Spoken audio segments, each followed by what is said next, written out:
Very fortunate and the most unfortunate person in the world अगर आपको day one से success मिलेगी। जब मैं क्लास 6 के अंदर दुबई स्कॉलर्स में गया, so that was one of the biggest shock of my life. तो वहाँ पे छठी जमात के बच्चे शेक्सपियर पढ़ रहे थे। पुरानी कंपनी का बंदा तोड़ लाएंगे, उसको मार्केट का पता होगा, यूँ कर लेंगे, नॉट दैट ईजी। अगर आप ये सोचते हैं फॉर एग्जांपल कोई काम करते हुए कि कोई कर नहीं रहा, कोई एग्जाम्पल नहीं है, कोई इंस्पिरेशन नहीं है, तब अच्छी बात यह है कि कोई कंपटीशन नहीं है। There is a bit of nepotism involved in family business. I mean, family business is nepotism, right? Indenting and representing a lot of the Saudi petrochemical companies and a lot of different things, different companies from abroad into Pakistan. तो वो उनके representative थे। There are people जो salary के अलावा they have this hunger, great, और वो बहुत कम मिलता है। तो मैं तो यूनिवर्सिटी से नया ग्रेजुएटेड आदमी था।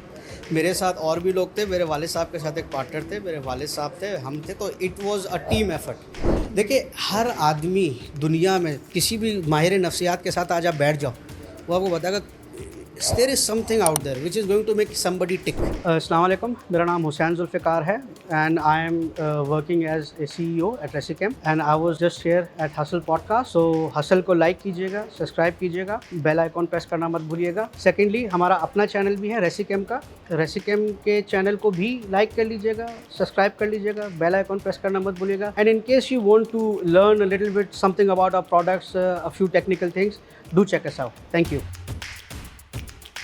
हेलो दोस्तों, क्या हाल चाल। Welcome back to another episode of Hustle. आज हमारे जो गेस्ट हैं हुसैन जुल्फ़िकार, वो रेसिकेम के सीईओ हैं, जो कि एक केमिकल मैन्युफैक्चरिंग कंपनी है।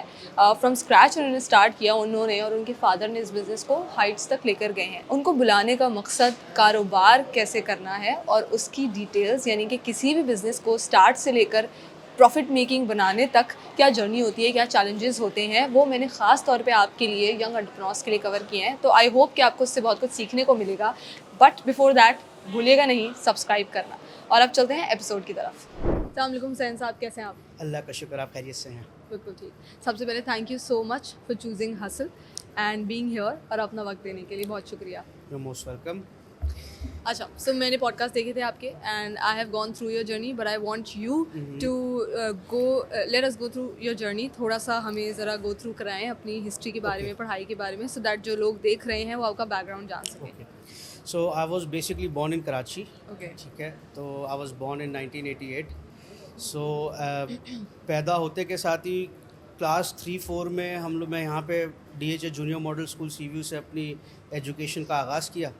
और उसके बाद मेरे ख्याल से क्लास 4 या 5 में वी शिफ्टेड टू दुबई। मेरे फादर उस वक्त नौकरी क्या करते थे, जॉब में थे। So he found a job in a company in the UAE and in I think 1997 we shifted towards Dubai. पूरी फैमिली को लेके वो दुबई शिफ्ट कर गए। तो दुबई में शुरू के 2 साल तो एक पाकिस्तानी गवर्नमेंट स्कूल में जो है एजुकेशन हासिल की, that was called the Pakistan Education academy. लेकिन वहाँ पे कुछ स्टैंडर्ड्स उस तरह के नहीं थे, क्योंकि ज़ाहिर है जब आप एक थोड़े से कॉस्मोपॉलिटन शहर में जाते हैं तो आपके जो इर्द गिर्द का जो माहौल होता है, सारी चीज़ें होती है, तो आपको फील हो रहा है कि यार आई एम लैगिंग बिहाइंड। और जब मैं कराची में था तो उस वक्त भी मैं DHA Junior Model School Seaview पे था।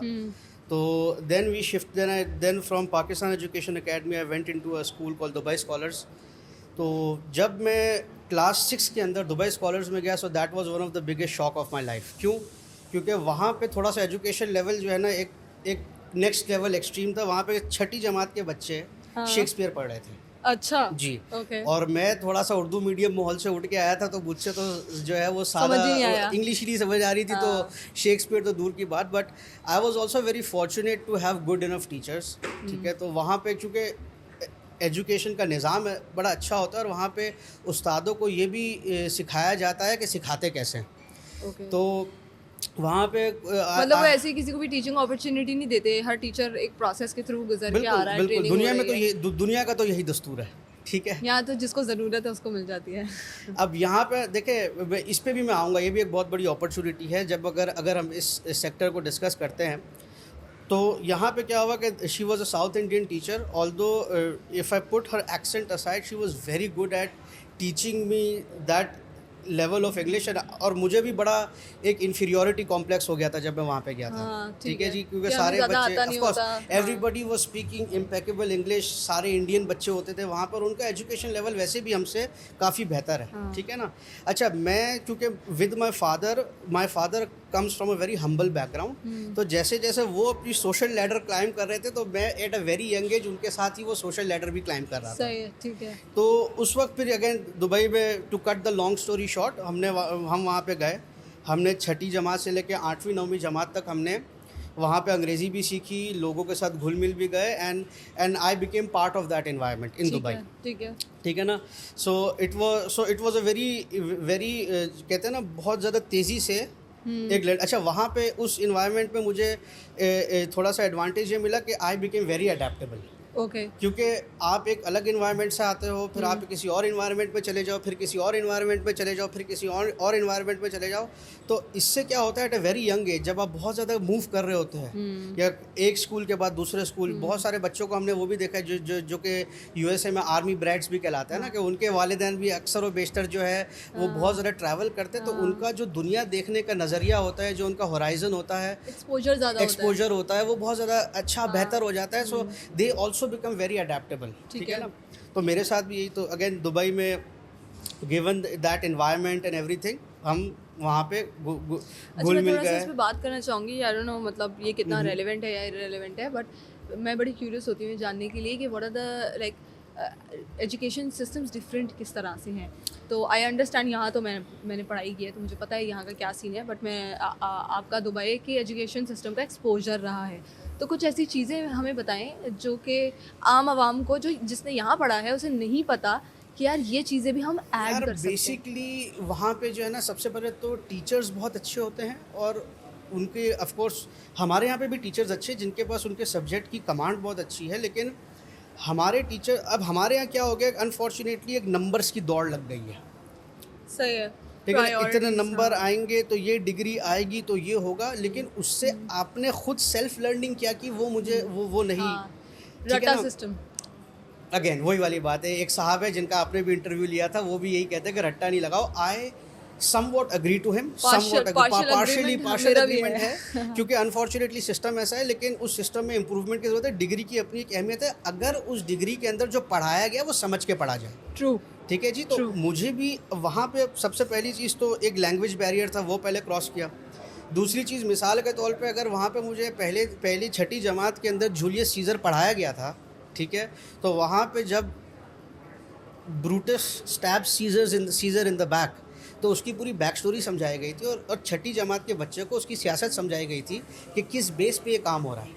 तो वहाँ पे सिर्फ़ और सिर्फ रट्टा करने के लिए, एक ऐसे रट के लिखने के इंग्लिश के पेपर के लिए नहीं था, पूरा बैकग्राउंड समझाया जाता है। So I think the syllabus is not, मतलब जहाँ तक मुझे लगता है कि उसमें इम्प्रूवमेंट नहीं, पढ़ाने के तरीक़ेकार में एग्जैक्टली। देखो, अगर आज बच्चे को आप फिजिक्स में एक प्रिज्म बताते हो कि भाई यहाँ से 7 रंग निकलेंगे, तो भाई वो 7 रंग क्यों निकलेंगे, उसके पीछे थ्योरी क्या है, उसकी प्रैक्टिकल एप्लीकेशंस क्या है, उस चीज़ के ऊपर आप बच्चे को लेके जाओ ना। आप सिर्फ उस किताब में जो लिखा है वो पढ़ा लो, ये पैराग्राफ है, रट्टा मार के आप ये एग्ज़ाम लिख लो, तो again that is not the right way of going about it, right. So अगर आप किसी को पढ़ाते हैं, देखिए ग्रेड्स और सेकेंडरी में, आज भी लोगों को कहता हूँ, मैं वो आदमी हूँ जिसका इस्लामियात में C आया था, ठीक है, मैं वो आदमी हूँ जिसका मैथ्स में C आया था, लेकिन आज मैं सिविल इंजीनियरिंग के कॉम्प्लेक्स प्रॉब्लम्स को टैकल करता हूँ डे टू डे बेसिस पे, क्योंकि मुझे वो कैलकुलेशन करके अपना मटेरियल बेचना होता है। ठीक है ना। तो अगर आज मुझे कोई कहता है कि हुसैन भाई यार ये आपकी एक बैग है, इसमें से कितना फुट माल निकलेगा, ये निकलेगा, वो निकलेगा, दैट इज़ मैथमेटिक्स, जिसमें मेरा C आया था। लेकिन आज चूँकि मैं ये काम रोज़ करता हूँ, मैं सिविल इंजीनियर नहीं हूँ, लेकिन मेरे पास रोज़ ड्राइंग्स आती है, जिसमें से मैं खुद एस्टिमेट निकालता हूँ और खुद अपना मटेरियल कैलकुलेट करके कोटेशंस और एस्टिमेट बना के कस्टमर को देता हूँ। स्टूडेंट्स और मे बी बच्चे more about the grades and the numbers and the positions. You need to teach people how to learn, and most importantly how to self learn. My father was we came into manufacturing, mind you, in 2010. Before that we were like a blender and a small time trader of chemicals when it comes to Resichem, and my father was indenting and representing a lot of these Saudi petrochemical companies and a lot of different things, different companies from abroad into Pakistan. तो वो उनके representative थे। तो कोई भी tangible चीज़ या physical चीज़ हम manufacture नहीं करते थे अपने brand पे। अच्छा, my father again being very much ahead of his time always used to say कि बेटा ये जो एजेंसी वाला काम है या किसी का हम ब्रांड यहाँ पे प्रमोट कर रहे हैं, वो वक्ती तौर पे है, क्योंकि कम्युनिकेशन इतनी फास्ट हो गई है कि अब एंड यूज़र उसको अगर थोड़ी सी भी कोई चीज़ चाहिए होती है वो डायरेक्ट। तो आपने सोचा कि मैं अपने फादर के बिजनेस में हेल्प नॉट कराऊं? Exactly my father's business. अगर मैं अपने वालिद के कारोबार में आता तो ज़िंदगी बड़ी आसान थी। ओके मैंने अपने वालिद साहब के साथ मिलके एक नया कारोबार शुरू किया, ओके ठीक है, जिसमें of course we have a partner and everything. Okay. लेकिन बेसिकली एंड मैं हमेशा कहूँगा कि अगर आपको अपने फैमिली के साथ अपना रिलेशनशिप का स्ट्रेचेबिलिटी एनालिसिस करना है ना, तो अब जिनके साथ आपके खून के रिश्ते हैं ना, उनके साथ आप कारोबार करके देख लो। ये तो आप मुश्किल एडवाइस दे रहे हैं। तो ये आपको सब पता चल जाएगा कि आपके और आपके पेरेंट्स का, ये आपका I would say फैमिली। रिश्ते अगर खराब करने हैं तो साथ में नहीं बिजनेस कर देखिए, लो। अब यही मैं कह रहा हूँ ना, इससे आपको ये पता चलेगा कि आपके रिश्तों की बुनियाद कितनी मजबूत है और आपकी तरबियत कितनी अच्छी है और आपके अंदर क़ुव्वत बर्दाश्त कितनी है, आपके अंदर Tough सब्र point. करने की बर्दाश्त और सब्र करने की कैफियत कितनी है। मेरे वालिद साहब के साथ मेरे अक्सर झगड़े होते हैं। लेकिन अच्छा सो अब ये थोड़ा सा पर्सनल क्वेश्चन है, लेकिन is it a good idea? Because अगर आपको पता है कि साथ में काम कर, अच्छा so my mother suggested one thing कि जब वो जब रिलेटिव्स घर ले रहे हैं और कभी करीब में घर ले रहे हैं, तो माय मदर इज़ लाइक कि कभी भी सजेशन मत दो रिलेटिव्स को या जो क्लोज रिलेटिव्स है कि वो घर के करीब घर ले। देखिए, बड़े तो बुजुर्ग जितने दूर दूर आप रहें उतना अच्छा है। That is she suggested. बड़े बुजुर्ग कहते हैं जिससे प्यार करो उससे कभी ना कारोबार करो। ठीक है जी। अगेन दिस बिजनेस थिंग, तो आपके रिलेशनशिप्स बहुत हद तक देखिए, डैमेज हो मेरे जाते हैं। इमीडिएट फैमिली में जहाँ पे फादर सन है, ठीक है ना, वहाँ तक तो मामला ठीक है। भाई भाई भी कुछ हद तक ठीक है। अगर आपकी शुरू से ही उस तरह से कमराडरी और शुरू से ही आपकी, बहुत सारे सिबलिंग्स होते हैं जिनकी बचपन से ही अगर अनबन होती है ना, तो वो एक अर्ली साइन होता है कि यार आगे जाके भी कुछ प्रॉब्लम्स हो सकती है। तो इट्स बेटर ऑफ कि यार आप एक दोनों आपस में अच्छे ताल्लुकात कायम रखें, बिज़नेस आप अपना इवेल्युएट कर लें, ठीक है ना, वेरी मच क्लोज, क्योंकि ज़ाहिर है बहुत सारी चीज़ों की सक्सेशन होती है। दुनिया में भी बहुत बड़े बड़े बिजनेस पावर हाउसेज हैं जो आज भी फैमिली के अंदर ही रहते हैं, जिनकी ओनरशिप और टू सम एक्सटेंड मैनेजमेंट भी फैमिली के अंदर ही रहती है। तो ऐसा नहीं है कि ये फैमिली बिजनेस का जो कॉन्सेप्ट है वो बहुत ज़्यादा जो है ऐसा है कि नहीं करना चाहिए। मैं ये सजेस्ट कर, मेरा ये मानना है पर्सनली कि अगर कोई चीज़ शुरू से शुरू कर रहा है ना, शुरू में बहुत प्रॉब्लम्स होते हैं, बहुत कॉन्फ्लिक्ट्स होते हैं, क्योंकि there is a problem with direction. Now 14 years into it, ऐसे कि अब एक शक्ल आ गई है। सही है। तो जब ठीक एक है। शक्ल आ जाती है, चीज़ें स्ट्रीमलाइन हो जाती है, आपका रेवेन्यू आना शुरू हो जाता है, आपका एक स्टाफ बन जाता है, आपका एक सिस्टम बन जाता है, things become a lot smoother. ठीक है। ठीक तो है। अभी कितने साल हो गए रेसिकेम को? रेसिकेम तो मेरे वालिद साहब ने जो है 1999 में बनाई थी, ठीक है। इन 2010 मैं पढ़ाई करके वापस आया and my father did give me the option to go into the existing business, but मैंने कहा अब्बा यार अगर आपके चलते हुए कारोबार को चला लिया तो क्या ही कर लिया। अच्छा, यंग ब्लड होता है, उसको मुझे तो खुद को प्रूव करना है। Exactly. Now in hindsight, oh my God, नहीं करना। दोबारा नहीं करना। एक दफ़ा हो गया, दोबारा नहीं करना। ओके। लेट्स बिकॉज इस पे तो मैं तो फिर मैं इन्हीं चैलेंजेस पे आऊंगी, because we like me and the students or young professionals who are watching you would like to learn business कारोबार इस from पे you. मैं एक छोटी सी मैं लोगों को हमेशा ये कहूँगा, जो भी बिज़नेस में जा रहा है ना भाई, अगले 5 साल 10 साल की मत सोच। हाँ। क्योंकि अगर तू अगले 10 साल की सोचेगा ना, मेरे साथ तो ये बहुत बड़ा प्रॉब्लम है कि इफ़ आई थिंक कि यार मेरा 10 साल या 20 साल का गोल ये है, ठीक है, 20 साल बाद मैं इतना बड़ा हो जाऊँगा, उसका प्रेशर आज से मैं लेना शुरू कर दूँगा। हाँ। तो मैं लोगों को ये कहता हूँ भाई, Okay. Take it baby steps, take it one day at a time and don't stress yourself out. True. And I'll come to the challenges right now. So, you said I mismanage resources. Yes, not तो I, मुझे we वैसे- mismanage resources. अच्छा we It's never I, it's always a we, because देखिए जब मैं business में आया था तो मैं तो यूनिवर्सिटी से नया ग्रेजुएटेड आदमी था। मेरे साथ और भी लोग थे, मेरे वालिद साहब के साथ एक पार्टनर थे, मेरे वालिद साहब थे, हम थे, तो it was a team effort. So the mismanagement of resources is also going to be a team effort. ठीक है, क्या थी? अच्छा, अब ये again this can be debated. Initially we pooled in a certain amount of capital. अच्छा, initially मेरे वालिद साहब ने जो है ना R&D पे बहुत खर्च कर लिया था। So we had a fantastic lab, we still do to this day, because it was my father's passion. के वो बाय प्रोफेशन एक फार्मासिस्ट हैं and by passion is a chemist, right. तो उनको केमिस्ट्री के अंदर और नए नए प्रोडक्ट्स ईजाद करना और सारी चीज़ें बनाना और सारी चीज़ें की R&D करने का बड़ा शौक है, ठीक है ना। तो what we initially did was that we put in a lot of resources in R&D and we did not put a lot of resources into production equipment and production machinery. Okay. So on paper we had a fantastic product, we had a fantastic lab, but we सही है। never had the capacity to sort of produce all of those things at a scale. Secondly, I feel, although my father will still after 14 years disagree with me, मेरा अब्बा बोलते तो यार product out class होगा ना अपने आप बिक जाएगा. मैं कहता, मेरा उस वक्त तो नहीं था, लेकिन now I am starting to believe कि प्रोडक्ट के साथ साथ अच्छी मार्केटिंग बहुत ज़्यादा ज़रूरी है. Oh, interesting debate. Yes, this is a very, Because I meet a lot of people who say कि बस अगर काम अच्छा करेंगे तो सब खुद ही हो जाएगा. यार हो जाता है, ऐसी बात नहीं है, लेकिन But it takes more time ना फिर. देखिए एक चीज़ मैं समझाता हूँ. अगर ये वाला जो आप बात कह रहे हैं ना कि अगर मेरा प्रोडक्ट अच्छा है, मैंने काम फैंटास्टिक किया ना, it's like a snowball effect. पहाड़ के ऊपर से वो स्नोबॉल आएगा, नीचे जाते हुए इतना बड़ा हो जाएगा. ठीक है ना. मार्केटिंग करेंगे ना तो शुरू में देखिए सबसे पहला काम मेरे नज़दीक ये है कि we need a what I call a POC, proof of concept. Product का पहले तो प्रूफ ऑफ कॉन्सेप्ट ले लो, ये समझ लो कि प्रोडक्ट काम करती है, प्रोडक्ट अच्छी है, आपकी एक्सपर्टीज़ ठीक हो गई.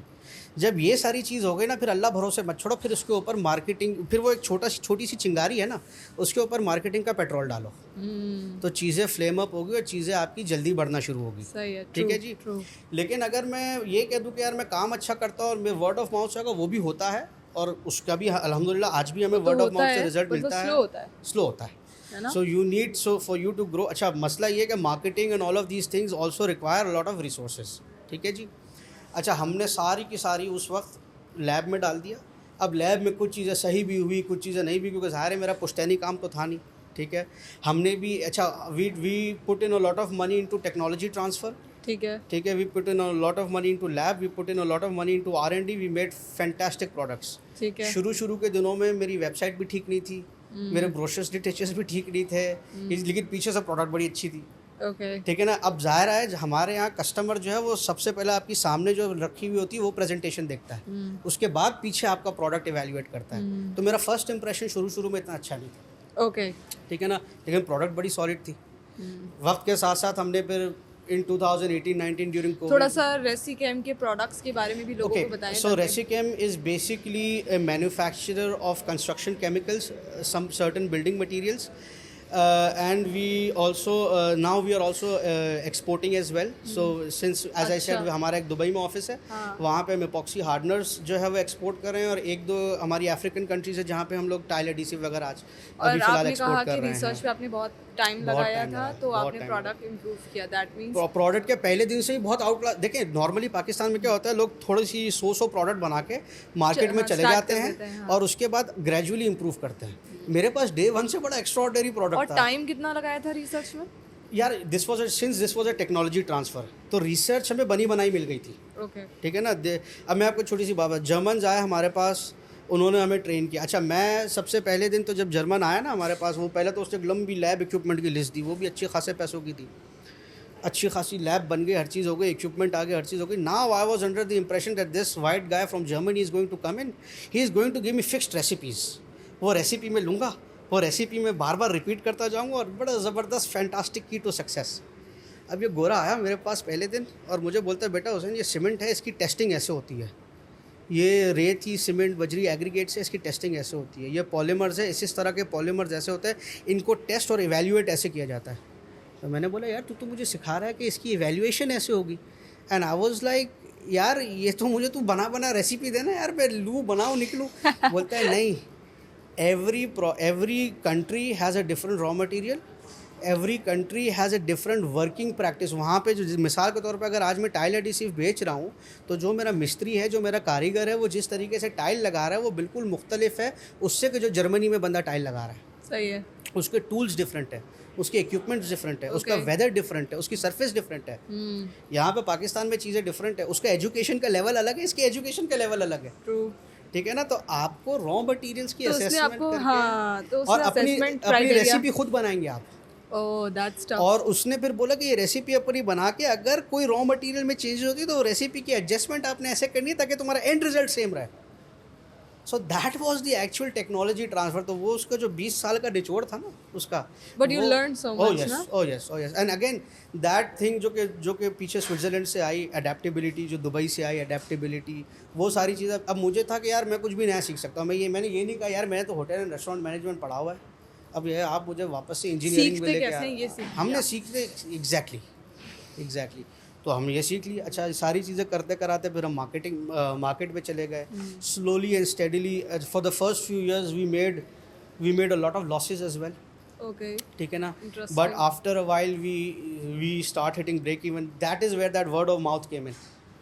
ठीक है ना। अच्छा, शुरू में सीड मनी तो डाल दिया, सीड मनी डालने के बाद हमारे पास और पैसे नहीं थे for the longest time, okay, so we bootstrap the hell out of it. ठीक है ना। अब आहिस्ता आहिस्ता जाके जब हमारे पास फंड्स आना शुरू हुए, ब्रेक इवन हुआ, मार्केट में वर्ड ऑफ माउथ फैला, लोगों को पता चला कि हाँ यार ये इसकी चीज़ अच्छी है।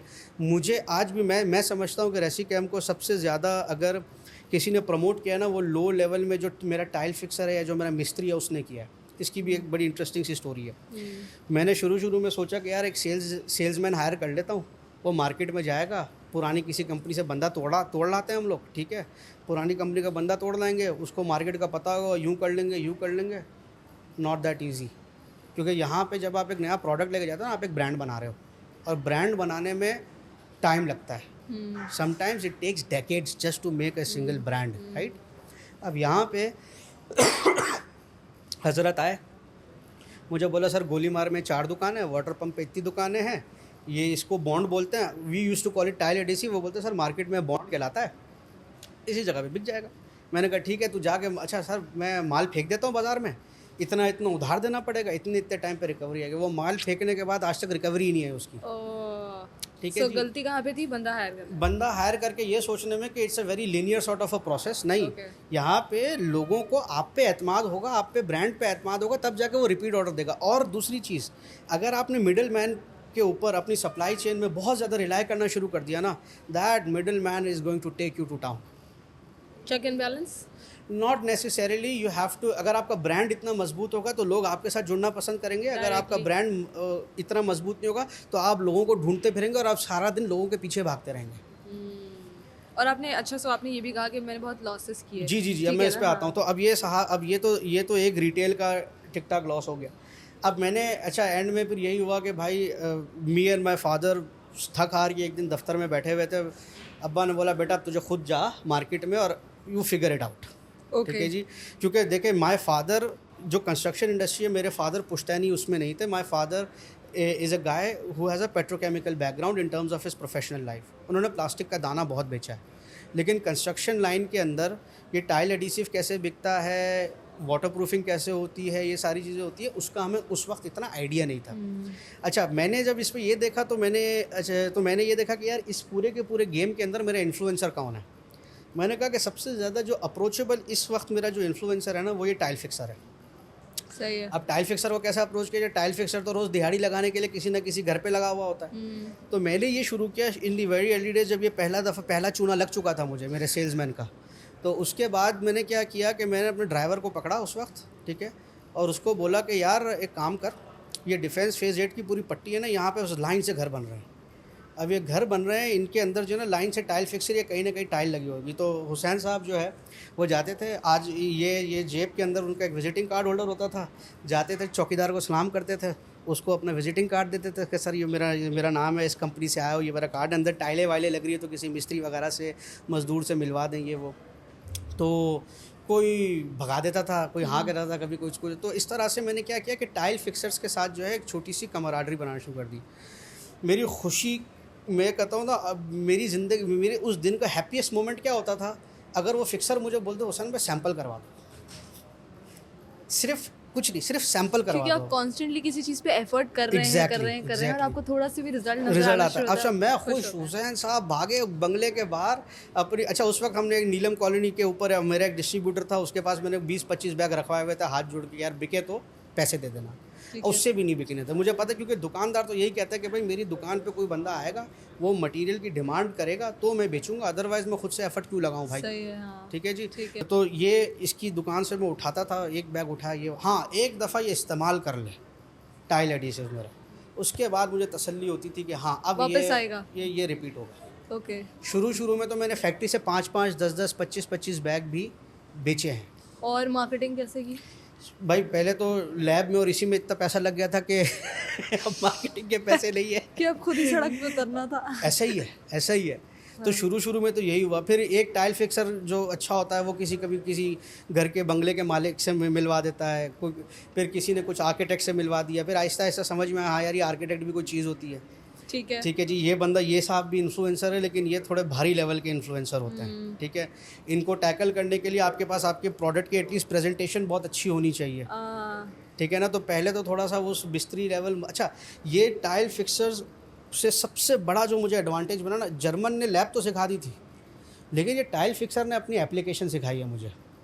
क्योंकि यहाँ वहाँ पे तो जर्मन बोलता था ये BSEN स्टैंडर्ड ये कहता है इसके हिसाब से इस साइज़ का टाइल है, इस साइज़ का नॉच ट्रॉवल है, इस साइज़ की सरफेस होनी चाहिए और इस तरीके से बड़े लिनियर तरीके से आप टाइल लगाओगे। ठीक है, हमारे यहाँ तो बेचारा पढ़ा लिखा है नहीं 5 हाँ, उसको मैं बोलूँ सर ये BS स्टैंडर्ड नंबर ये है और इसी तरीके से बोला भाई मेरा बाप 20 साल से मिस्त्री था, मैं भी मिस्त्री हूँ, तू मुझे क्यों सिखा रहा है। तो हमने क्या किया कि जब मैंने ये सारी इन्वायरमेंट एनालिसिस किया, जब मैं ज़ाहिर है मार्केट में उतरा, सही चीज़ की मैंने इस चीज़ को देखते हुए हमने अपने प्रोडक्ट्स में बहुत ज़्यादा इंप्रूवमेंट की। ठीक है ना, अब मुझे समझ में आ गया कि भाई इसने उसी तरीके से करंडी से माल फेंकना, उसी तरीके से जो है अपना हिलाना है और उसी तरीके से जो इसके तरीके कार लगाना है, मुझे अपना प्रोडक्ट इसके मिजाज के मुताबिक चेंज करना पड़ेगा। इसलिए कि ये प्रोडक्ट इसलिए तक ये जो टाइल यहाँ पे जो लगी हुई है वो अगले 20 साल तक लगी रहे। True. So what ended up happening with this entire experience is that I understood the very crux of the matter. अच्छा, फिर मैंने ज़्यादातर वक्त ये चाय के होटलों पे और ये इस तरह की जगहों पे मैंने कॉन्ट्रैक्टर्स के साथ गुजारा, क्योंकि मेरी जितनी भी कंस्ट्रक्शन इंडस्ट्री में इस वक्त जो सबसे ज़्यादा हैवी ड्यूटी लर्निंग है वो ये कॉन्ट्रैक्टर्स के साथ हुई है। वो मुझे फिर ज़ाहिर है जब एक तो होता है मिस्त्री लेवल का बंदा जो हाथ से काम करता है, कह सकते हैं उसे। हाँ, हम अपनी कंस्ट्रक्शन इंडस्ट्री में उसको ग्रास रूट लेवल नेटवर्किंग कह सकते हैं। भी आप बताते हैं साथ साथ। जी। तो ग्रास रूट लेवल की तो इस तरह की भाई मार्केटिंग होती है, जिससे मुझे अब ये समझ में आ जाता है कि यार देख इसका हाथ ऐसे चलना है, इसने इसी तरीके से काम करना है, और अगर मैं इसको आज तब्दील होने का कहूँगा तो मेरा कस्टमर भी जाएगा हाथ से और ये बोलेगा तू कौन होता है मुझे सिखाने वाला। ठीक है ना, तो उसके मिजाज को भी मद्देनज़र रखना है, जो आर्किटेक्ट फ्लोर डिज़ाइन कर रहा है उसको भी मद्देनज़र रखना है, जो घर का मालिक है उसके बजटरी कंस्ट्रेंट्स और टाइमलाइंस और ये सारी चीज़ों को भी मद्देनज़र रखना है, और अपने आप को उस सांचे में ढाल के अपना प्रोडक्ट उस तरीके से लाना, तब जाके आप एक अच्छा मजबूत और पाए का प्रोडक्ट मार्केट में दे सकते हैं। मैं हमेशा लोगों को एक चीज़ कहता हूँ कि कोई भी आपको कमा के नहीं देता, आप भूल जाओ। अगर आप एक कारोबारी आदमी हो, आपने कह दिया कि मैंने पैसा लगा दिया, मैंने बंदा रख लिया और ये बंदा कमा के देगा, forget about it, because the second he realizes कि ये मैं कर सकता हूँ, ये मैं कमा सकता हूँ, तो मैं सेठ के लिए क्यों करूँ, मैं अपने लिए क्यों ना करूँ। I see this many times. ठीक है जी, तो ये तो होता है। तो आप ये भूल जाओ कि आपको कोई जो है, हम we hired several people, we gave them the authority and everything. So interestingly, अभी मैं नुमान सिकंदर मिर्ज़ा का इंटरव्यू कर रही थी लास्ट वीक, एंड वो फूड पांडा से उन्होंने रिज़ाइन किया, I don't know if you know this about or not. तो उन्होंने कहा कि मैंने कहा आपने रिज़ाइन क्यों किया, तो he said कि मैं मतलब इतना अच्छा रेवेन्यू जनरेट कर रहा हूँ तो मैं अपने लिए क्यों ना करूँ। Exactly. So if I don't have the equity, that much equity, Exactly. then why would I be spending this much hours and effort and time and hard work and energy? So when I know I can do something and I can generate all that money, so why not generate it for myself? और यहाँ तो मैं तो फिर hiring करेंगे कैसे? देखिए इसका भी तरीक़ेकार है, इसीलिए तो हर ऑर्गेनाइजेशन के अंदर एक SOP है। आपको बहुत सारी हमने इस और भी गलतियाँ की। अब very slowly I can say that we are moving from that very small bootstrap sort of an organization to a slightly corporate structure. Okay. अब वक्त के साथ साथ ऐसा हो रहा है और हम उस डायरेक्शन में जा रहे हैं। Okay. मेरी पर्सनल है, this is not nothing to do with company, लेकिन मेरी पर्सनल ख्वाहिश ये है कि ये कंपनी जो है पहले पाकिस्तान स्टॉक एक्सचेंज में रजिस्टर्ड हो, and I want to be in the at least Fortune 500 companies of the world. इंशाल्लाह ताला, इंशाल्लाह। ठीक है ना, हमारे यहाँ से भी कोई एक इसकी वजह भी है, मैं बहुत क्योंकि हमारे यहाँ टैलेंट की कमी नहीं है। अच्छा, ये बड़ा रूडिमेंट्री सा जुमला हर आदमी बोलते हैं, लेकिन ये मैंने एक्सपीरियंस किया है, नंबर 1। नंबर 2, यहाँ पे बहुत सारी चीज़ें हो रही है इस वक्त पाकिस्तान में, जैसे मैं कहता हूँ ब्रेन ड्रेन भी हो रहा है, लोग बाहर छोड़ के भी जा रहे हैं, सब चीज़ें। यार ये मेरे जैसे लोगों के लिए बहुत अच्छा है। क्यों? क्योंकि यहाँ पे मैं अंधों में काना राजा हूँ। मेरा ही पोटेंशियल कंपटीशन दिन ब दिन मुल्क छोड़ के जा रहा है, मेरे लिए तो ओपन ग्राउंड है यार। इंटरेस्टिंग। ठीक है ना। तो अच्छा, इसमें एक और भी चीज़ है, मैं और मेरे वाले साहब अक्सर इसके ऊपर डिस्कस करते रहते हैं कि यार हर प्रॉब्लम को प्रॉब्लम की तरह नहीं लो, उसमें ये देखो तुम्हारी अपॉर्चुनिटी क्या है। Yes yes yes. ठीक है ना। तो यहाँ पे मिसाल के तौर पे अगर बहुत अच्छा कोई कंटेंट क्रिएटर है पाकिस्तान के अंदर और वो मुल्क ही छोड़ के जा रहा है, अच्छे कैमरामैन जा रहे हैं, सब चीज़ें जा रही है, तो आपके लिए तो यार ग्राउंड खुला है यार। मैं तो बहुत जल्दी ग्रो करूँगा इस इन्वायरमेंट में, क्योंकि 22 करोड़ की आवाम है, कंज्यूमर है अभी भी। ये अगर आप ये सोचते हैं फॉर एग्जांपल कोई काम करते हुए कि कोई कर नहीं रहा, कोई एग्जाम्पल नहीं है, कोई इंस्पिरेशन नहीं है, तब अच्छी बात यह है कि कोई कंपटीशन नहीं है। एग्जैक्टली कंपटीशन के अलावा अच्छा दूसरी चीज़ ये है कि there is nothing wrong at being the number 2, number 3, number 4 in the market. अगर ऐसा है कि कोई आदमी कोई काम कर रहा है, ठीक है, मैं समझता हूँ कि जैसे मिसाल के तौर पर I was not the first company in Pakistan to introduce tile adhesive, but right now in Pakistan मैंने शुरू किया था। मैं मार्केट में मेरे ख्याल से उस वक्त बहुत बड़ी बड़ी आज भी पब्लिकली लिस्टेड कंपनीज है जो इस प्रोडक्ट को अच्छे खासे लेवल पे पैमाने पे कर रही है, लेकिन अल्हम्दुलिल्लाह today we stand neck and neck with this people. ठीक है ना। मैं अगर ये कहता हूँ कि यार ये इतनी बड़ी कंपनी है, इसका इतना ज़्यादा पेनिट्रेशन है, हर आदमी इसको नाम से मांगता है, ये है वो, और मैं ये काम ही ना करूँ, तो फिर तो मैंने कभी शुरू ही ना किया होता, मैं तो शुरू होने से पहले इंटिमिडेट होकर फारिग हो चुका होता। तो ऐसा नहीं है कि सबको कहीं ना कहीं एज लॉन्ग एज आपकी नीयत साफ़ है, किसी भी काम में नीयत बहुत ज़रूरी है। आपको अल्लाह ताला कहीं ना कहीं जगह से कुछ ना कुछ तो रास्ता मुझे दिखा बताएं कि देगा। ये तो आपने अपने चैलेंजेस के बारे में मुझे बताया, बट आप और भी यंग एंटरप्रेन्योर्स को या वो लोग जो बिजनेस कर रहे हैं उनको देख रहे होते होंगे, तो जनरली लोग कारोबार में क्या गलतियां कर रहे होते हैं? यार मसला ये है कि हमने जो है ना कारोबार को बहुत ज़्यादा ग्लैमराइज किया हुआ है। ओके। ठीक है ना। हम समझते हैं कि यार मैं कोई वेंचर कैपिटलिस्ट से कहीं से पैसे ले आऊँगा, इतना बड़ा सेटअप हो जाएगा, रातों रात दूध और शहद की नदियाँ बहना शुरू हो जाएगी, मैं ये कर लूँगा, मैं पैसा वो ही कर पैसा लूँगा। होगा। ओ यस, वो एक मीम है ना इसके ऊपर। हाँ, बिल्कुल। मैंने आज ही पोस्ट लगाई जी है जी उसमें। जी जी जी हाँ। ऐसा होता नहीं है। हाँ। ऐसा होता नहीं है। आपको बहुत ज़्यादा ग्रास रूट से काम करना पड़ता है। और दूसरी चीज़, जिस चीज़ में आपकी अपनी एक्सपर्टीज़ नहीं होगी ना, और आप समझोगे कि यार मैं ये पूल करके, और बड़ा मुश्किल है। People management is one of the most difficult things on the face of this earth. Let me tell you this personally. इसीलिए मैं किसी को भी हायर करने से पहले वो काम पहले खुद करके देखता हूँ कि भाई वेदर इट इज़ डूएबल और not. And when I finally figure out within the range of my own organization कि हाँ यार this thing is doable, it can be done, then once I have a model, और फिर मैंने कुछ महीने कुछ अरसे किया होता है और एक बेस आउटपुट मेरा निकला होता है, फिर मैं किसी और को कहता हूँ कि भाई जो मैंने किया था ना 100% नहीं कर, उसको 80% कर ले, बहुत है। क्योंकि यार मेरी मोटिवेशन और होगी, वो जो तनख्वाह ले रहा है उसकी मोटिवेशन और है। But how to keep these people motivated then? अच्छा चले, अच्छी रिसोर्स भी हायर कर ली बड़ी ढूंढ के, सही है, फिर उसके बाद अब काम, आपने कहा कि लोग तो अपने लिए काम करते हैं, बिल्कुल ऐसा ही है। सही है, जाहिर सी बात है, अपनी सैलरी है जो भी है, बट देर आर पीपल जो सैलरी के अलावा they have this hunger grit, और वो बहुत कम मिलते हैं, बहुत कम।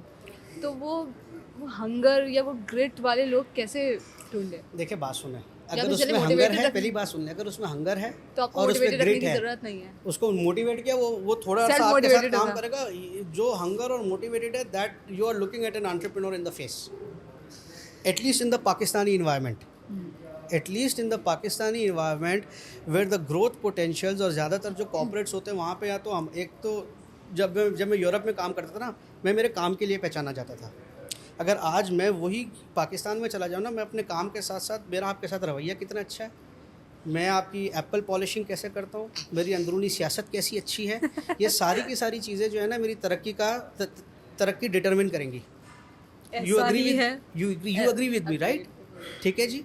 तो आपका सिर्फ काम नहीं है, ठीक है ना, तो बहुत सारे इसके अंदर, but I disagree with the fact कि ये पाकिस्तान में, मुझे आई अज्यूम कि सब बाहर भी हम इन जनरली में कहूँ, us from Pakistan, India, Bangladesh, Sri Lanka, Afghanistan, ये वाला कॉर्पोरेट जो हमारा पॉलिटिक्स बाहर भी होती ये होगी, मक्खन पॉलिटिक्स बाहर भी होती कॉर्पोरेट होगी। पॉलिटिक्स जो होती है ना, वो बहुत ऊपर के लेवल पे जाके होती है। अच्छा, लेकिन नीचे के लेवल पे जहाँ पे मैं फॉर एग्जांपल प्लेटें उठा रहा था, वहाँ पे मैं क्या ही पॉलिटिक्स कर लूँगा यार। यहाँ पे तो हमारे जो स्वीपर लेवल का आदमी होता है ना, वो भी अपने HR मैनेजर के साथ पॉलिटिक्स कर रहा होता है। ये मैंने अपनी खुद की कंपनी में देखा है भाई। ओके ओके ओके, ठीक है ना। तो यहाँ पे तो कल्चर ही दूसरा है ना। तो चले कल्चर पे बात करें आप। अच्छा, दो बातें साथ साथ कर रही हूँ। आपने कहा कि जैसे मोटिवेटेड रखना लोगों को। अच्छा, मोटिवेशन पे पहले आते हैं। हाँ, बड़ा सिंपल तरीका है मैडम। आज आप मेरे पास एम्प्लॉयड हैं, आपको मैंने स्किल लेवल पे असेस कर लिया है, मैंने आपको कुछ अर्से काम करे देखे, मैंने कहा हाँ यार लेट सपोज वहाँ में वो काम अच्छा करती है, I just need to sit down with you and have a very frank conversation वहाँ, व्हाट मोटिवेट्स यू, मुझे ये चीज़ चाहिए, तू बता तुझे बदले में क्या चाहिए। सिंपल, एक रिवॉर्ड सिस्टम आप अपना किसी भी स्टाफ के साथ अपना तय कर लो और उस पर चलें, आपको खुद ही रिजल्ट मिलना शुरू हो जाएगा। But I also think and एक दूसरी चीज़ पे कमिटमेंट बहुत ज़रूरी है। आप कोई भी चीज़ शेडी मत रखिएगा कि यूँ कर लेंगे। अच्छा, हमारे एक बड़ा मसला होता है कि लोग बड़ा शेडी रखते हैं, यार कर लेंगे देख लेंगे, उस वक्त जो होगा, एक हमारे यहाँ है ना यार, उस वक्त तब की तब देखी जाएगी। यार ये तब की तब देखी जाने वाली जो बात है ना, मुझे पर्सनली ज़ाती तौर पे जो है ना मैं बड़ा चिढ़ता हूँ इससे। बट मुझे लगता है जो हंग्री नहीं है वो नहीं है, तो आप आज ये कॉन्वर्सेशन कर लें किसी के साथ। अगर देखो कर लिया आपने कॉन्वर्सेशन। देखो मैं जैसे यार, मैं जब स्टूडेंट था मैं तो हंग्री नहीं था, मुझे तो ये नहीं पता था ज़िंदगी में क्या करना है, मुझे किसी ने गाइड किया ना, मैं किसी से इंस्पायर हुआ ना, मेरे वालिद साहब से मैं इंस्पायर हुआ। तो भाई मुझे उसको बिठा के ये करना कि अगर मुझे लेट्स सपोज मतलब की बात करनी है। हाँ, देखिए हर आदमी दुनिया में किसी भी माहिर नफ्सियात के साथ आज आप बैठ जाओ, वो आपको बताएगा there is something out there which is going to make somebody tick. ये तो मैं उस दिन एक पॉडकास्ट है डायरी ऑफ अ CEO, वहाँ पे एक एक्स FBI स्पाई वाई कोई था, तो उसने हमेशा ये एक बड़ा अच्छा उसने मॉडल बना के दिया था, and I completely agree with him.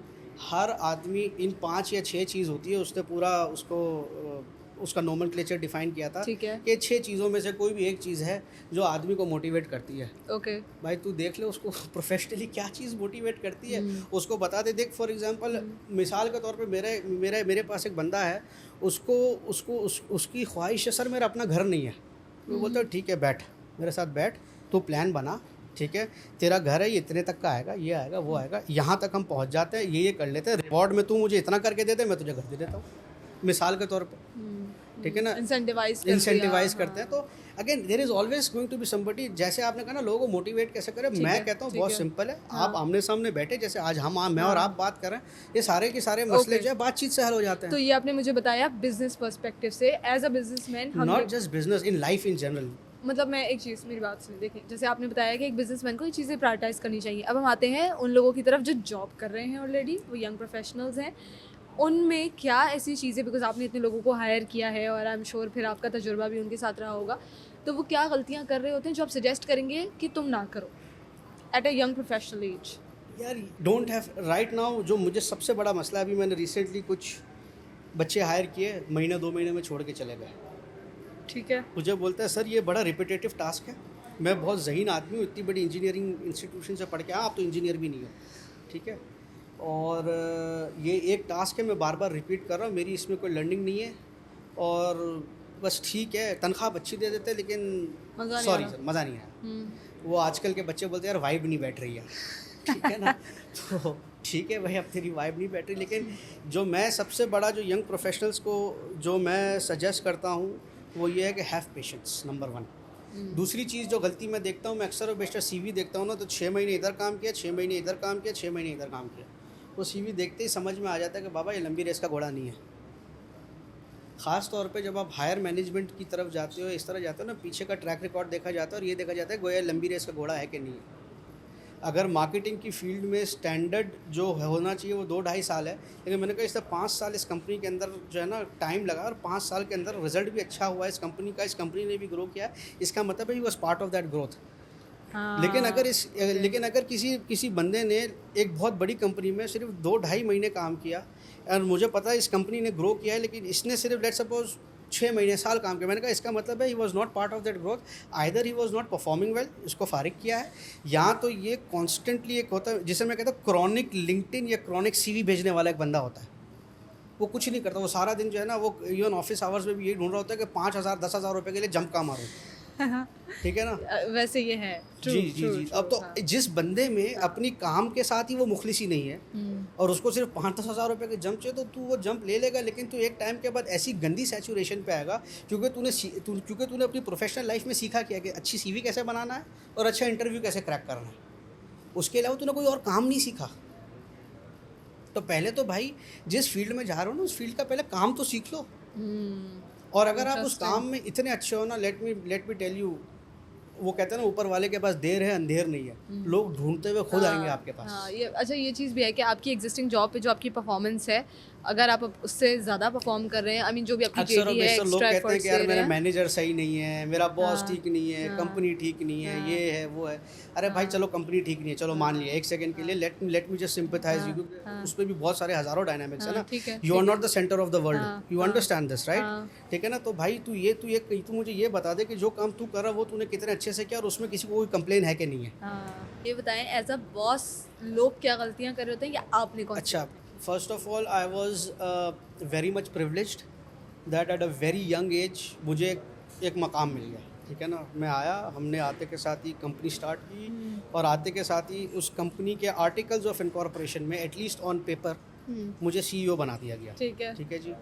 और मेरे पास सर्टन पावर्स भी थी, सर्टन बजट्स भी थे, hiring firing and all that. मुश्किल बॉसेस तो आपने हैंडल नहीं किए, मतलब क्या मतलब, सॉरी? आपने कभी मुश्किल बॉसेस हैंडल नहीं किए? यार मुश्किल बॉसेस मैंने, जब मैं प्लेटें साफ़ करता था, जब मैं झाड़ू लगाता था, जब मैं बिस्तर साफ़ करता था, जब मैं किसी होटल के फ्रंट ऑफिस में काम करता था, जब मैं किचन में कभी बुचरी या कभी मेरे एक दिन में अगर जो है वो क्या कहते हैं 100 किलो प्याज काटा है, तो वो मेरे मुश्किल बॉसेस थे। ठीक है जी। तो वहाँ से मैं एक बहुत ही नीचे के लेवल मतलब से आपने वो चीज़ एक्सपीरियंस वो की हसल या वो ग्राइंड कर लिया हमने। डन है, ठीक है जी। और फिर खुद एज अ बॉस अब ज़ाहिर है पहले दिन से मैं हूँ तो अपने वालिद का ही बेटा, तो कंपनी के अंदर के लोग भी मुझे ऐसे ही परसीव करेंगे। मैं कोई बाहर से आया वो उनके लेवल का आदमी तो हूँ नहीं। ठीक है ना। अच्छा, सबसे बड़ी गलती, nepo kid yes, you can say कि there is a bit of nepotism involved in family business. I mean family business is nepotism, right? ठीक है जी। लेकिन एटलीस्ट अब जिस स्ट्रक्चर पे मैं इसको या हम इसको लेके जाना चाह रहे हैं, हमसे मुराद है my father, his partner is also very much. अब हम इसको एक कॉर्पोरेट शक्ल देना चाह रहे हैं। मैंने जैसे आपसे भी डिस्कस किया था, अब ये हमारा विजन है, हमारी ख्वाहिश है।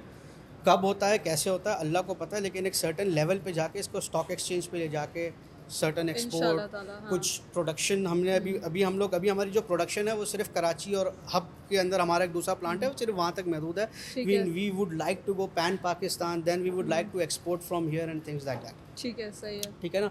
तो हमें एक ग्लोबल अपना फुटप्रिंट देना है, जैसे दूसरी केमिकल कंपनीज ने दुनिया में दिया हुआ है। इंशाल्लाह। ठीक है जी, ये हमारा विजन है, बाकी जैसे अल्लाह की मर्जी। सही है। ठीक है। तो एज अ बॉस सबसे पहले जब आप यंग होते हैं ना, आपके अंदर बहुत ज़्यादा जज्बा होता है। I still feel until today, but and I hope I have improved a lot, लेकिन मैं बड़ा गर्म खून आदमी था। मेरे पास कोई ज़रा सी भी कोई बात लेके आ जाए ना, मैं फ़ौरन रिएक्ट करता था, मैं फ़ौरन खरी खोटी सुना देता था। ठीक है ना। और मुझे बहुत देर से ये चीज़ रियलाइज़ हुई कि how people perceive you is also very important. बिल्कुल। ठीक है जी। अगर आप जाते के साथ ही सुना दोगे ना, बोलेगा सेठ तो मुँह फटे, and sometimes it will be very counter productive. जो काम सीधा होना, जो प्यार मोहब्बत से मीठी ज़बान से सीधा हो जाता है ना, वो कभी कभी आप डांटने के बाद ओह ऐसा बिगड़ता है। ओह, फिर मेरी इस पूरी जर्नी में इस बिगाड़ की वजह से कितने लोग जो तकरीबन सही काम कर रहे थे छोड़ के गए, उनके काम भी मुझे करने पड़े और सीधे करने पड़े। तो उल्टा इस सिर्फ़ और सिर्फ ये गुस्से की वजह से, बहुत ज़्यादा बोलने की वजह से, सब चीज़ें करने की वजह मेरे अपने काम ही ख़राब किए हैं। ठीक है ना। जो चलती हुई चीज़ें पहले मैं हमेशा सबको एक चीज़ बोलता हूँ अपनी कंपनी में कि यार if it's not broken don't fix it. ठीक है ना। अगर चल रहा है ना बेटा, तो हमारे छेड़ो नहीं अभी भावा, क्योंकि ऑलरेडी करने को बहुत कुछ है। कारोबार भी बढ़ाना है। मैं अब आप तो ग्लोबल विजन लेके बैठे हुए हो ना, अबे छोटी छोटी नीटी ग्रीटी में पड़ जाओगे तो फिर तो आप माइक्रो मैनेज एग्जैक्टली। तो भाई जो चीज़ चल रही है ना, अगर ठीक है उसमें हल्के फुल्के ट्वीक्स है ना, उसको बहुत प्यार मोहब्बत से, सब्र और तहम्मुल से और एक सिस्टम बना के, लफ्ज़ अच्छा नहीं है लेकिन कभी कभी सियासत भी करनी पड़ती है। सियासत इन द पॉजिटिव सेंस, सियासत में अक्सर और बेशतर लोगों का नुकसान होता है, लेकिन यहाँ पे for the greater good sometimes you have to keep silent, sometimes you have to delegate, sometimes you also have to pamper people, ताकि आपका और जो ओवरऑल ऑर्गेनाइजेशनल गोल है वो अचीव हो। और अपनी ईगो को थोड़ा सा साइड में रखना पड़ता है। सबसे बड़ा मसला जो थोड़ा सा बहुत ज़्यादा मेरे साथ जो मेरे देखिए, मैं तो एक यूरोपियन माइंडसेट से आया था ना, लेकिन यहाँ पे आने के बाद भी जब आप एक सर्टन पोजीशन पे होते हो ना आपकी कंपनी के अंदर भी, और ये आपके पास लोग आपके आके ऐसा जताना शुरू करते, सर आप तो be all and and all है, अरे सर आप नहीं होते तो क्या होता, अरे सर आपने इतनी मेहनत की है। बंदा बोलता है यार वाह यार, मैं तो सही है ना, ईगो आ जाती है। अच्छा, आपके अंदर अगर होगी भी नहीं ना तो बाहर से लोग आपको फीड कर देते हैं। तो यहाँ पे at least within our territory, क्योंकि यूरोप के अंदर ऐसा नहीं था। जब मैं एटलीस्ट काम करता था, भाई तू आया, ये तेरा एरिया है, ये तेरे 5 टेबल है, ये तू कर साफ़ सुथरा, ओके करके अल्लाह अल्लाह खैर सल्ला, ठीक है ना। देवर नो न्यूआंसेस ठीक है, इन बिटवीन। सही है, okay. यहाँ पे तो भाई यहाँ तो भरे पड़े हैं ना। खैर एक और मसला भी है, वहाँ पे सिस्टम एफिशिएंट इसलिए क्योंकि वहाँ पे घंटे की लेबर बहुत महंगी होती है, तो वो सियासत ही जो है ना, किसी टाइम नहीं है यार। और ऑलरेडी लोग जो है ना हमारे यहाँ, क्योंकि सैलरीज बहुत सस्ती है, सैलरीज बहुत सस्ती है, पे स्केल हमारा पाकिस्तान में बहुत सस्ता है, तो हम कहते हैं यार 1 से भले 2 यार 2 रख ले। वो अलहदा बात है कि खाली दिमाग शैतान का काम होता है, वो फिर आपस में सियासत चलती रहती है। ट्रू। हमारे ऐसा एक और मसला भी, हम ओवर हायरिंग बहुत से रोल्स के लिए बहुत ज़्यादा कर लेते हैं, जिसकी वजह से भी ये बहुत सारी सियासत होती है। एक काम के लिए 2-2 3-3 लोग रखे हैं। वो एक मेंटालिटी है ना कि यार एक प्रोफेशनल से अच्छा है मैं ये 10 इंटर्न रख लूँ, ये काम कर लेंगे, ऐसा होता नहीं है। वो प्रोफेशनल ने इतने सालों काम किया, उसका एक्सपीरियंस है, उसकी भी एक वर्थ है भाई। प्लीज़ उसको जो है वो एक बड़ा अच्छा लफ्ज़ है उसको, don't belittle him, don't belittle him, he has a certain, तो you need to give him that kind of respect and also get the output from that person. हाँ, आउटपुट नहीं आ रहा तो बड़ा सिंपल सा है भाई, ठीक है ना। अब वो आउटपुट नहीं आ रहा होता तो आप थोड़ा सा उसको टाइम दोगे, सब चीज़ें करोगे, लेकिन बहुत लंबा लिंगर ऑन नहीं करोगे। एक्चुअली आपने बहुत मज़े की बातें बोली, काफ़ी सारी आपने एक साथ बातें बोली हैं कि हम ओवर हायरिंग कर देते हैं, हम इम्पेशेंट होते हैं, आपने कहा कि ईगो कंट्रोल करना बहुत तो ज़रूरी है, सबसे बड़ा मसला है। What else as a boss? यार बहुत बस यही सारी जो कोर मिस्टेक्स हैं वही करता है। अभी तो फिलहाल कुछ ऐसा जहन में नहीं आ रहा। ओके, होपफुली आप अगली पॉडकास्ट में बोलेंगे तो मैं सोच के आऊँगा। ओ हाँ ठीक है। So me and Asad sir were discussing this already कि गेस्ट को अगर हम पहले से क्वेश्चंस दे दें जो कि हम जनरली दे रहे होते हैं, तो उसमें ये होता है कि वो थोड़े से प्रिपेयर्ड होते हैं। Since you said कुछ भी पूछो, कोई चिल सीन है, तो मैंने कहा ठीक है। And I think this was a wonderful conversation, I love knowing about SCCM and मुझे सो आई अज्यूम्ड कि क्योंकि इंडस्ट्री डिफरेंट है तो हो सकता है बोरिंग हो जाए, लेकिन it wasn't boring. I myself enjoyed a lot, और since you are a very good conversationalist तो वो वैसे ही अटेंशन स्पैन रहा उस तरफ। तो मैं ये अज्यूम करती हूँ कि अगर मेरा अटेंशन स्पैन यहीं पर है और वो उतना रहा है या मेरी रिटेंशन रही है तो एक व्यूअर की भी रहेगी फॉर श्योर, तो इंशाल्लाह ताला। So I think it's around 55 minutes or 60 minutes and I will be trying to shorten this, क्योंकि यूजुअली एपिसोड्स हम शॉर्टन करके देना चाहते हैं, लोग रिटेंशन ही नहीं रहती आखिर तक देखने की। पर आई स्टिल आस्क कि कोई ऐसी चीज़ है, कोई ऐसी एडवाइस है जो एपिसोड एंड होने से पहले आप लोगों को देना चाहेंगे? हाँ, एक आपने मुझसे बड़ी ज़रूरी बात पूछी एंटरप्रेन्योर्स के पॉइंट ऑफ व्यू से। देखिए, अगर आज आप कोई भी एक नया बिजनेस बनाते हैं ना, तो हमारे यहाँ सबसे आसान काम और सबसे मुश्किल काम मुझे लगता है पाकिस्तान के अंदर ब्रांड बनाना है। ओके, ठीक है। इसकी वजह ये है कि हमारे यहाँ एक जनरल माइंडसेट है लोगों का कि यार दाल में कुछ काला है, ठीक है ना। ट्रस्ट बहुत सीरियस ट्रस्ट डेफिसिट है, ठीक है पाकिस्तान के अंदर है, ठीक है जी। तो it will take you a very long time over here to get that trust developed, ठीक है। But once you have that trust developed, growth exponential है यहाँ पर। आप बड़े से बड़ा स्टार्टअप ले आओ, बड़े से बड़ा आप इन्वेस्टमेंट ले आओ, मेरा मानना है, ये मेरा पर्सनल मानना है, जब तक आपने इस मार्केट को टाइम नहीं दिया और अपने आप को प्रूव नहीं किया, क्योंकि ये वाली जो मार्केट है हमारी, ये टाइम मांगती है, ये आपका ट्रैक रिकॉर्ड देखती है। ख़ास तौर पे लोग आपका शजरा देखते हैं कि तू पीछे कहाँ से आ रहा है और तूने क्या क्या किया हुआ है। हमारे यहाँ थोड़ा सा चीज़ों को देखने का नज़रिया मुख्तलिफ है। और वो अभी भी यही है ना, जैसे कि बाहर तो ऑनलाइन पे बहुत सारी चीज़ें शिफ्ट हो गई हैं, बट स्टिल इवन ठीक है, क्लोथिंग पे भी और फुटवेयर पे भी बहुत हद तक शिफ्ट आया है ऑनलाइन पे, बट स्टिल हम टच करके और पहन के वो प्रेफर करते हैं। तो वो ट्रस्ट फैक्टर का मसला यहाँ पर ज़्यादा है। लेकिन देखो, जब आप इसमें सिर्फ धोखे भी तो ज़्यादा है, सॉरी धोखे भी तो ज़्यादा है, ऐसा ही है ना। तो तभी तो मैंने शुरू में कहा ना, आवाम आते के साथ ही पहला काम क्या कहती, दाल में कुछ काला है। अगर आज मैं किसी वेबसाइट पे गया ना, मैं पहला मेरा सोचा कि ये सही भी है कि नहीं। कोई 0 मीटर वेबसाइट है जिसकी कोई गुडविल नहीं है। आपने अभी कुछ अर्सा पहले जो दराज के मार्केटिंग मैनेजर साहब, तो उनका अमार हसन, हाँ, जी, उनका आपने इंटरव्यू किया था। वंडरफुल कॉन्वर्जेशन, मुझे बड़ा मज़ा आया था उनकी कॉन्वर्जेशन सुन के। उन्होंने भी आपको पहले यही कहा था कि जब शुरू में दराज आई थी तो मीम बना करते थे, क्योंकि आते के साथ ही दराज पे फ्रॉड होता था। लेकिन देन उन्होंने कोई भी मार्केटिंग करने से पहले सबसे पहला काम क्या किया, उन्होंने अपना किबला दुरुस्त किया। जब उन्होंने अपना किबला दुरुस्त किया, आज दराज पे मीम तो नहीं बनते भाई। आज तो दराज वो है जो मेरे ख्याल से पूरे क्रिकेट के मैचेस दिखा रहा है, सारे काम कर रहा है, और बहुत ही ज़्यादा सॉलिड प्लेयर है इस ऑनलाइन वाले काम में। हर चीज़ में वक्त लगता है। और देखिए, जहाँ पे आप कोई भी काम ज़ीरो से शुरू करें ना, you will be very fortunate and the most unfortunate person in the world अगर आपको डे वन से सक्सेस मिलेगी। मैं सबको यही कहता हूँ कि जिस दिन पहले दिन सक्सेस मिल गई ना, गर्दन में ऐसा ख़तरनाक सरिया आएगा, वो ही सरिया जो है आपके डाउनफॉल की जिम्मेदार। अकड़ starchy, I am the be all and and all. और आते के साथ ही सक्सेस भी मिल गई, फिर डक करके गिरते भी हैं। ओह ऐसे वैसे, ओहो। और वहाँ से फिर गिर के, अच्छा अच्छी बात क्यों है, क्योंकि भले अगर आप गिर गए ना, अब आपने वो ऊपर वाले सक्सेस का जो खून है ना, वो आपकी ज़ुबान पे लग गया। अब आप वो डोपामिन चेस करोगे, और वो चेस करते करते फिर दोबारा से जब ग्रो करने पे जाओगे ना, बहुत तेज़ी से ग्रो करोगे, क्योंकि now you exactly know what the reward is. बहुत सी दफ़ा हमें एंड गोल पता नहीं होता ना, तो हम थोड़ा सा we take it one day at a time. लेकिन अगेन इसका भी एडवांटेज, अगर if you take it slow, mentally आप बहुत ज़्यादा स्टेबल रह के अच्छे से ग्रो करोगे, और फिर आप कंज्यूम भी उतना करते हैं, सीखते हैं साथ साथ। Exactly. So you become a much, जितना टाइम लगाएंगे the more well rounded individual you are and up. I think that is something that Amar said कि I was never a very good student, और मैं कोई बहुत ही गोल्ड मेडलिस्ट नहीं था, मैंने भी कर करके सीखा है, because I consider Amar is a very good marketer, you know. Of course Daraz के सीएम हो रहे हैं, तो एंड आई वाज लाइक, अच्छा मुझे भी ये लगता था कि यार कोई सुपर अमेजिंग डिग्री है इनके पास, और इन्होंने जो है ये तो बहुत ही प्रिविलेज्ड बैकग्राउंड से होंगे, पर एक्चुअली अमार ने भी थोड़ा बहुत मेहनत करके एक्चुअली सीखा है। इट्स लाइक कि मैंने तो सिर्फ मेहनत करके सीखा है। ऐसा ही है, क्योंकि हमारे अनफॉर्चुनेटली एज आई सेड, वो एजुकेशनल सिस्टम ही ऐसा नहीं है भाई। मैं आपको छोटी सी एग्जांपल दूँ, नया रेसी कैम्प ज्वाइन किया था, very pumped and everything right. अब उस वक्त मेरे साथ एक सेल्समैन होता था, किसी अब बड़े आर्किटेक्ट के साथ जो है मैं सोर्स लगा के अपॉइंटमेंट ले लिया मैंने। अच्छा मैं गया, अब मुझे तीसरा दिन था मेरा रेसी कैम्प में, मुझे प्रोडक्ट का कुछ नहीं पता था। अब उसने 2 सवाल पूछ लिए, मुझे जवाब ही नहीं आते थे उसके। मेरे सेल्समैन ने XYZ जैसे तैसे करके उसके सवालों के जवाब दे दिए।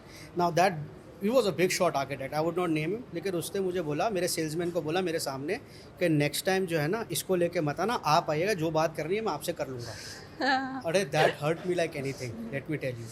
उसके बाद क्या हुआ, खैर स्विट्ज़रलैंड में सीखते कैसे, ये तो हम पहले से सीख चुके थे। तो मैं उस मीटिंग के बाद घर गया, रात को पहले तो तकिए पे सर रखा, खूब रोया। सबसे पहले तो ईगो जब आदमी का हर्ट होता है ना, ऐसा मेरी लाइफ में 2-3 दफ़ा ऐसा हुआ है कि किसी कस्टमर ने, किसी आर्किटेक्ट ने, ये मेरी फील्ड भी नहीं है ना यार, मुझे तो आता ही नहीं है, मैं तो ज़ीरो से ही कोरा था, ठीक है ना। तो मैं सबसे पहले तो मेरा एक है मैकेनिज्म, कोपिंग मैकेनिज्म में, first thing which I do is I cry it out. अच्छा, हाँ, आई क्राई इट आउट, और वो मुझे हमेशा बहुत ज़्यादा रोने के बाद मैं बहुत स्टेबल फील करता हूँ, ठीक है ना। फिर थोड़ा सा thought process, otherwise you become very emotionally charge and then that thought process is very cluttered. Cry it out, wait for that emotion to leave you. Okay. दिल हल्का कर लो। नहीं समझ में आता तो 8-9 घंटे 10 घंटे सो जाओ एक दफ़ा, हाँ, ठीक है ना। सोने के बाद हमेशा जहन क्लियर होगा, ठीक है। उसके बाद सोचो कि हुआ क्या और करना क्या। I cried, then I said to myself, अच्छा मेरा तो गो टू मैकेनिज्म शुरू दिन से जो है ना, वो गूगल और यूट्यूब और यही सब था। पहले दिन गया, मैंने लिखा कि भाई ये सिविल इंजीनियरिंग क्या चीज़ है। तो दिन में हुसैन साहब जो है, जैसे मैंने आपको कहा कि ये टाइल फिक्सर पकड़ा करते थे, रात को एक IIT के अंदर एक बुढ़ा सा बाबा, उस ज़माने में 2010-11-12 में इससे VHS टेप को कन्वर्ट करके कोई 60-70 घंटे के लेक्चर सिविल इंजीनियरिंग के डाल दिए थे। इंडियन IIT का चैनल था, उसे यूट्यूब पे डाल दिए थे। अच्छा मैं पहले दिन गया तो पहले तो समझ में आया कि सिविल इंजीनियरिंग क्या है, बिल्डिंग क्या होता है, फर्श क्या होता है, कॉलम क्या होती है, बीम क्या होती है, बिल्डिंग के ऊपर लोड किस तरह के होते हैं, डिज़ाइन क्या होता है। तो ये सारी की सारी चीज़ें जो है ना, मैंने यूट्यूब से सीखी है। तो जो 4 साल का IIT का सिविल इंजीनियरिंग का कोर्स था ना, उसमें जो 2 साल के मैंने ऑनलाइन लिया, ताकि मेरे को डिग्री नहीं है, लेकिन मैंने समझा इसलिए ताकि मैं वो बज़वर्ड समझ सकूं। कितना वक्त लगा यार? ये तो घोल के पी गया था, 3 महीने 4 महीने में मैंने निपटा दिया था ये। But you worked hard on this. ज़रूरी था क्योंकि देखिए मैं बेच ही टेक्निकल प्रोडक्ट रहा हूँ।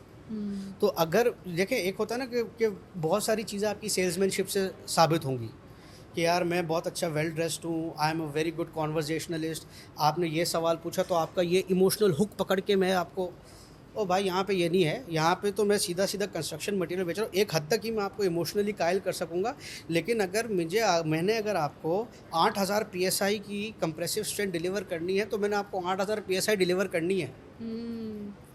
अगर मैं Attention to जी details. अगर मैंने आपको 20 किलो डिलीवर करना है तो मैंने आपको 20 किलो ही डिलीवर करना है। मैं आपको इमोशनली कुछ और करके कोई सेंटिमेंट नहीं बेच सकता। जैसे हमारे बट आई कहते हैं थिंक ये ऐसा नहीं है कि सिर्फ वो टेक्निकल चीज़ों में, फॉर एवरीबडी, चाहे वो कोई भी प्रोडक्ट हो या सर्विस हो, अगर आपको अपनी फील्ड की बहुत नॉलेज है, आप उसमें एक्सपर्टीज़ रखते हैं, तो वो कहते हैं ना, jack of all trade master of none वाला दौर नहीं है, मास्टर ऑफ वन वाला दौर है। तो you have to have hyper specialisation का दौर ज़रूर है। You have to be hyper specialise in one thing. मुझसे पर्सनली पूछोगे तो आज तक मुझे नहीं पता मैं किस चीज़ में स्पेशलाइज हूँ। मैं बस करता जा रहा हूँ। आज भी डे टू डे बेसिस पे मैं कुछ ना कुछ करता ही जा रहा हूँ। मुझे कभी कभी खुद भी नहीं पता होता मैं क्या करूँ, बस मुझे कभी कभी ऐसा लगता है अल्लाह करवा रहा है। लेकिन उस हसल से फिर आप बहुत सीखते भी हैं ना। सीखते हैं। अब मेरी चीज़ है, मुझे एक लॉन्ग टर्म विजन है। पहली चीज़ तो ये कि मैंने उस लॉन्ग टर्म विजन को अपने ऊपर जो है ना वज़न के तौर पे नहीं रखा। And I take it one day at a time. And मैं सबको ये कहता हूँ, take it baby steps, baby steps, baby steps. अच्छा, ये भी एक चीज़ है, I want to learn, because ज़्यादातर चीज़ें जब हम एज एन एंटरप्रेन्योर और मे बी वो कहते हैं ना चीफ एवरीथिंग ऑफिसर के तौर पे जब हम काम करते हैं तो हम बहुत सारी चीज़ें एक साथ लेकर चलते हैं। और आपने कहा कि one step at a time. So ऐसा भी होता है ना कि जब आप ज़्यादा चीज़ें करते हैं तो फिर आप कुछ भी कमाल नहीं कर पाते और वो क्वालिटी कॉम्प्रोमाइज़ हो जाती है। देखिए, जब आपका कारोबार छोटा होगा ना, हाँ। मैं कहता हूँ P2P, मैं प्यून टू प्राइम मिनिस्टर सारे काम करता हूँ। P2P, I like this. ठीक है जी। इसकी वजह ये है कि यार, अब जब मैं आया था रेसी कैम्प में, मुश्किल से 10 आदमी की कंपनी थी। मेरे तीसरे दिन मुझे इस आर्किटेक्ट ने ठोकर मारी, ठीक है। वो टाइल एडिसिव वाला भी बीच में केस चला, और साथ के साथ मुझे ये समझ में आया अगर गलती से कोई ऑर्डर आ भी जाता है ना तो उसकी लॉजिस्टिक्स भी सीधी नहीं है।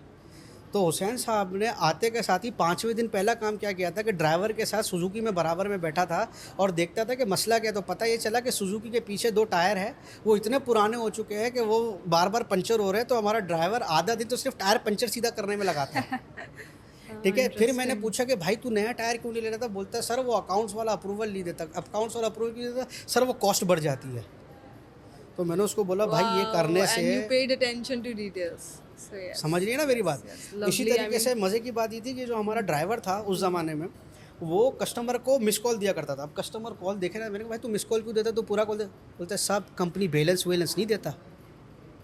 मैंने उसको बोला भाई इसको तू कार्ड वार्ड करवा।